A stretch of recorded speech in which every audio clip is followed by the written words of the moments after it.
The following announcement has been paid for by Ringside right now.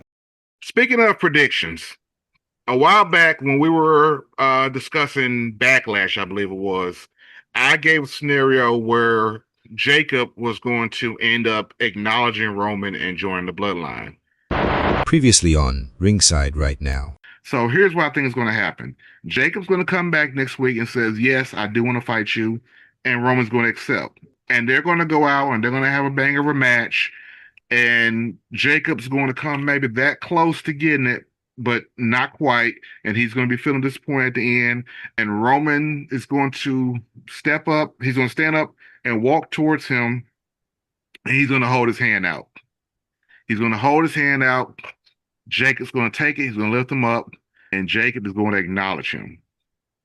And I believe that Jacob is going to be the enforcer for the new bloodline. It's going to be Roman, the Usos, and Jacob.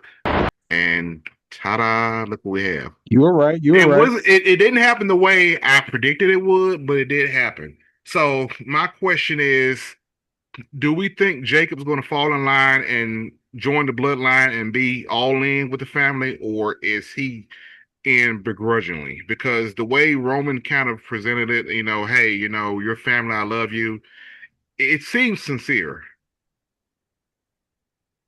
But you can still tell there was a little bit of begrudgingly with it during the segment Monday night. True. Even though he did throw up the one. He did throw up the one with the rest of the fam. But it was like that, I'm doing this because I'm keeping my word and a family bond to acknowledge the one, but I really don't want to do this. True, but let's also remember that's how Jimmy and Jey started out also. Jey joined to save Jimmy. When Jimmy came back, he was doing the whole, I'm not anyone's bitch storyline, and then he eventually joined. I think once they get in and realize this is for the benefit of the family, they're all in, especially if this somehow benefits Jacob. No, he's not going to get to be world champion, but what if it pushes him in another direction of success? But look at the interaction he had with Solo when Solo was at the match. Well, and that's interesting too. But see, Solo, that's a whole other story because, Solo is not going to fall in line. He's shown that. So I think he's looking down on Jacob, thinking he's better than Jacob, or looking at Jacob thinking, hey, you should have stuck with me. Now you're with Roman. Part of my prediction was that this was also going to lead to War Games, Bloodline versus MFT. But unfortunately, someone, FTKO, had to interfere with hiring and firing. So now we really don't have an MFT. So I don't know how that's going to go now. And Yeah. One other thing is there's also the portion of this storyline right now where Jacob is constantly looking at Jey like, look, I'm doing this because I'm a man of my word, but I will not hesitate to dog walk you if you keep on being petty and you keep throwing this in my face, because you've seen too many times Jey just keeps adding in like, hey, you got to do this, and well, see, Roman, if realistically, if the bloodline is going to work, Roman needs to step in and say, okay, Jey, cool it. You and Jacob need to get along, just like he did with was it Jey and Sammy? Or was it Jimmy? With Jey and Sammy, yeah. At some point, he had to get involved and say, hey, you guys need to get along. I think they need to build a team, and then we can see a real bloodline 2.0, if that's the direction they want to go in. But see, you missed I don't know if you caught it or not. When they were walking backstage, Cody walked past him and he was telling Jey, you need to go after that other belt. He said, there's two ends of a table. Yeah. Well, so it's almost like he's promoting to say, Jey, you're like right there with me. You remain event. So he's still putting Jey as like, you're above Jimmy. You're definitely above Jacob. But he's been doing it since, day one. Since day one, it was always, you're the right-hand man. You're next in line. I'm prepping you to be the next. But the Curtis's point, though, you keep on Jay getting the big head, which he has done before. Yeah, I see. Which Yeah. now Jacob is looking at Jay like, you got one more time, and Yeah. I'm a dog walk you. To your point, Curtis. So that was a good observation right there. So that adds a new wrinkle to it. I don't know. I was really hoping, and I don't know, maybe I don't know why I'm hoping for another Bloodline saga, because a lot of people will say, do we really want to see the same thing over? I enjoyed it, so if they put a new twist on it, I wouldn't mind, but we'll just see how it But goes. are we looking at the same result as far as the story arc? Except instead of it being Cody's story that everybody sympathizes get behind, now it's about Jacob and how he overcomes.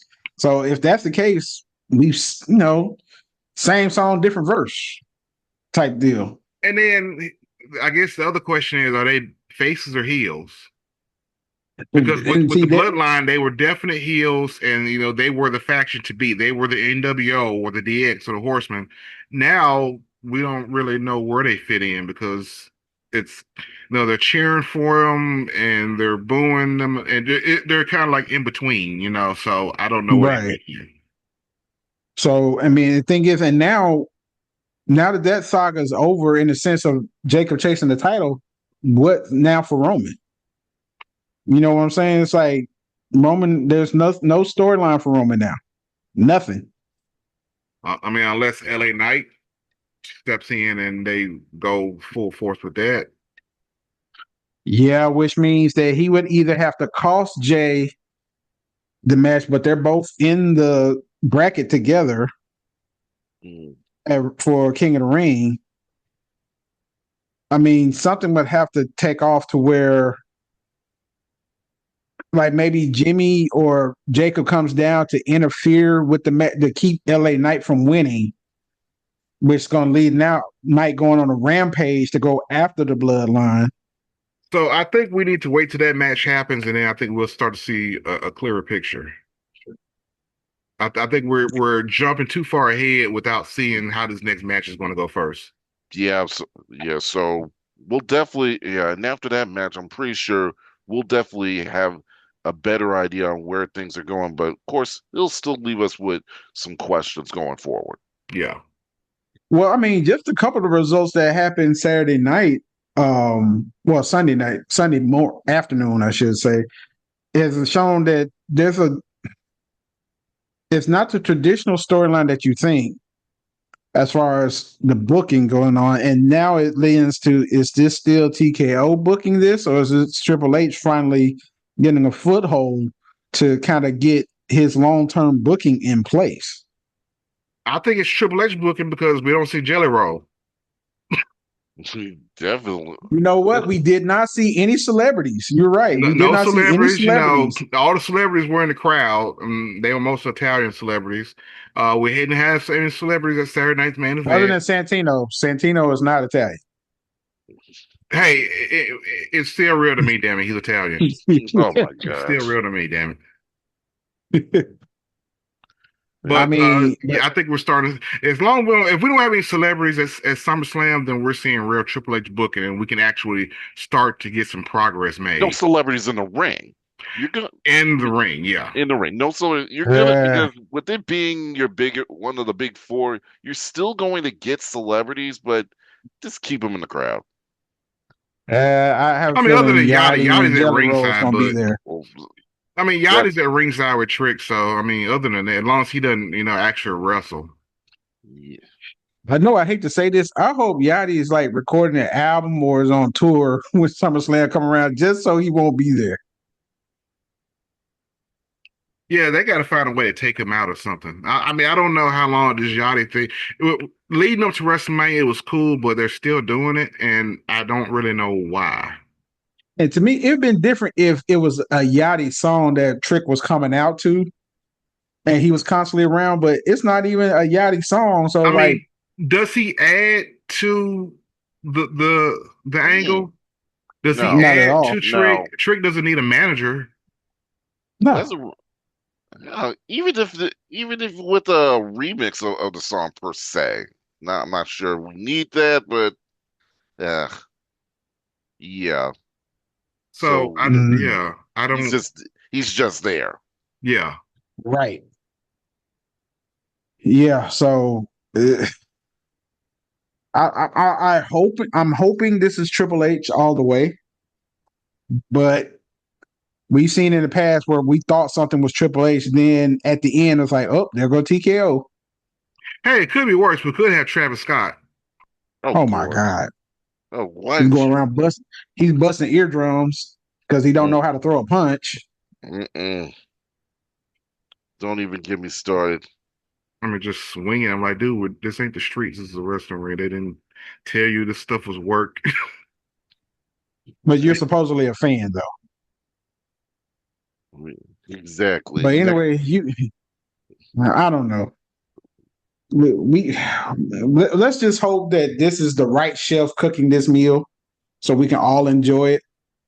But all I'm saying is don't get my mouth watering for ribeye steak just to serve me a Armour hot dog. That's all I'm saying. With glitter on it. Oh, why do we? Oh my gosh, no! Jesus. I'm sorry. I have daughters, so it's incredible how much food I've had with glitter on. I'm sorry, but I mean that's all it is. They make it sparkly and to make you think that it's bigger than it really is. You know, hey, we've got jelly roll, and we don't care. Hey, we've got this celebrity and that celebrity.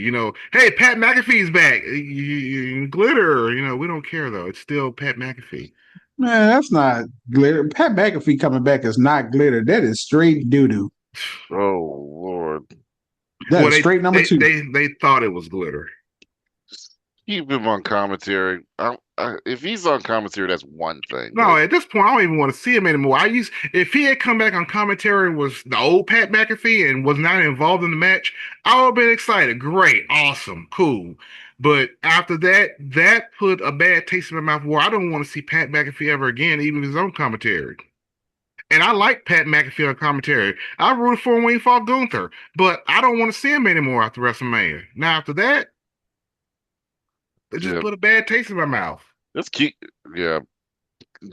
he's not on commentary, just keep him out. That's Logan Paul is great in the ring. We don't like him too. Logan Paul is great in the ring, but imagine if they had put him in that spot. Imagine if he had taken a break and then he came back. He was the guy on the phone with Randy Orton. He's throwing himself in the storyline that doesn't make any sense. Would you want to see Logan Paul anymore? No. It would make you sick of him. I'm sick of Pat McAfee after WrestleMania. That was stupid. That was the worst idea. And whoever came up with it should be beaten with a shoe. How to incite a riot. Yeah, we need to put Mark Shapiro's email address right there with that same sentiment. Taking all these hits like I'm McFoley. They try to pin me down, but they can't hold me. I go hardcore for the rings and the trophies. Yeah, the whole world watching what you show me. My life a wrestling match, I never fold, man. Yeah.